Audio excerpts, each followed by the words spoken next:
You should do what you have to do and obliged to do. We need to do our job. And I encourage each and every one of you. Now you're witnessing the city of Manila, the city government of Manila. Despite the pandemic, we continue to aspire better things for our students. Kamakailan lang ay naibalangkas na ang 10-year school development program dito sa Maynila. May 3 paaralang napili para sa inisyal na pagsasakatuparan ng nasabing programa. At syempre, kasama dyan itong kauna-unahang Science High School sa buong Pilipinas.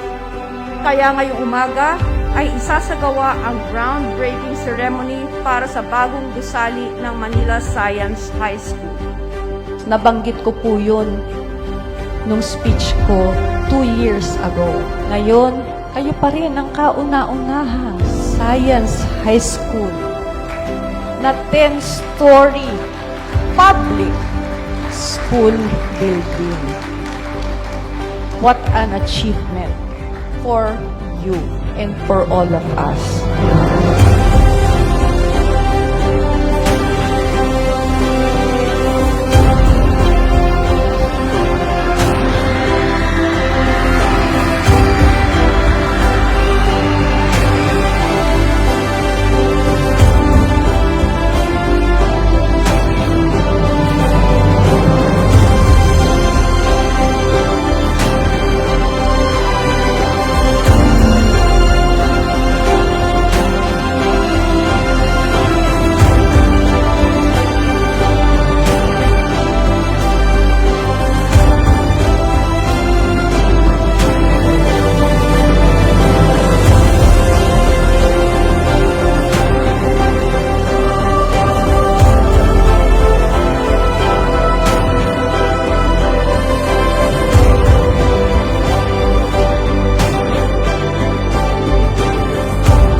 Bagay na bagay sa Manila Science High School ang mabigyan ng isang world-class facility upang magkaroon ng inspirasyon ang bawat isang kabataang Manilenyo na makapag-aral dito.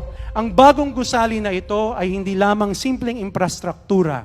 Ito rin ay isang simbolo ng ating dedikasyon sa kalidad ng edukasyon. Sa loob ng mga dingding na ito ay magaganap ang mga pangarap, ang mga pag-aaral at mga karanasan na magdadala sa ating mga mag-aaral tungo sa mas magandang kinabukasan. Dahil po sa inspirasyon na yan po ay aming dadalhin at iisipin lagi upang lalo pa naming mapagbuti ang kalidad ng edukasyon dito sa Maynila. The universally acceptable student-teacher ratio in a very good environment sa classroom. So, pwede pala. Kaya pala. Posible pala. So, I owe it to everyone and especially, and I would like to, gusto kong bigyan ng diin ang pagsisikap ng ating minamahal na alkalde, Hani Lacuna Pangan, na matapos ang proyekto nito. Sana po maging inspirasyon ang pasilidad na ito, hindi lamang sa mga nag-aaral dito, hindi lamang sa mga guro dito, kundi sa lahat ng mga pampublikong paaralan maging sa Maynila o sa buong bansa. Sama-sama po nating ipagpatuloy ang pagbibigay ng isang dekalidad na edukasyon dito sa Manila Science High School. Let us work hand in hand in sustaining a tradition of excellence.